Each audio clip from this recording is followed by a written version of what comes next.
Esta gratidão aqui é apenas por você ter parado para assistir esse vídeo. Se puder vê-lo até o fim e depois compartilhar, eu te agradeço. O primeiro que perseguiram e caçaram foi Alan dos Santos, mas ninguém se importou, era apenas um jornalista. Depois foi Oswaldo Eustáquio. Prenderam ele, calaram a sua voz, ele foi parar numa cadeira de rodas, mas era apenas um jornalista de internet. Depois prenderam Daniel Silveira, calaram a sua voz e anularam o seu indulto, mas ninguém falou nada, era apenas um deputado federal meio extremista. Em seguida, tentaram prender Roberto Jefferson, que, indignado, erroneamente, atacou a polícia. Ninguém se importou, era apenas um líder de partido. Depois caçaram o mandato de um deputado do Paraná, porque criticou as urnas. Ninguém se importou. Afinal de contas, como desconfiar de urnas cuidadas por pessoas tão importantes?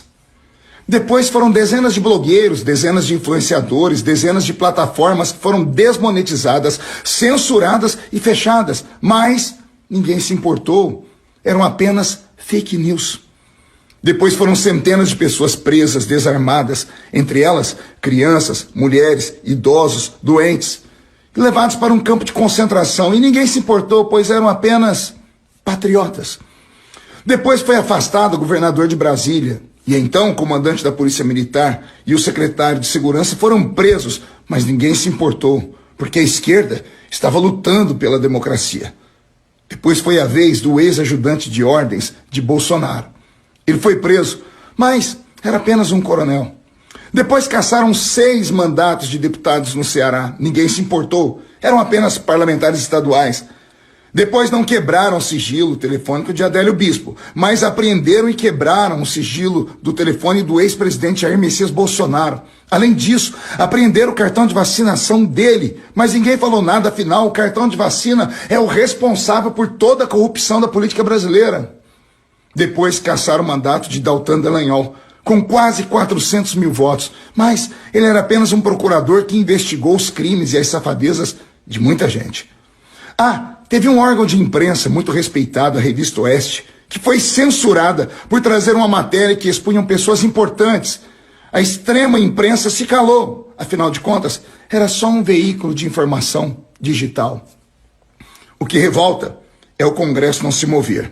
Aliás, os que podem fazer algo no Congresso são apenas os presidentes das duas casas, da Câmara e do Senado.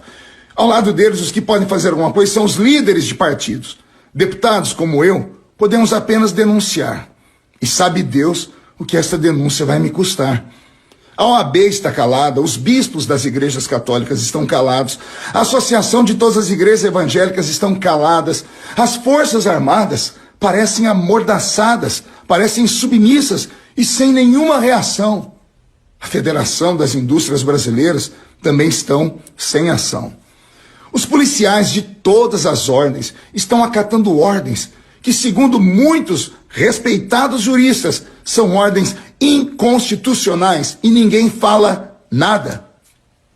Fica uma pergunta: estamos a caminho de uma ditadura? Eu recebi esse texto, não sei quem é o autor, mas o conteúdo faz sentido. Eu dei voz a ele para que possamos pelo menos orar. E quem sabe, se os poderosos assistirem este vídeo, não se sensibilizem também. Que Deus tenha piedade e misericórdia do Brasil de hoje e do Brasil de amanhã, dos nossos filhos, dos nossos netos. Que Deus tenha misericórdia de todos.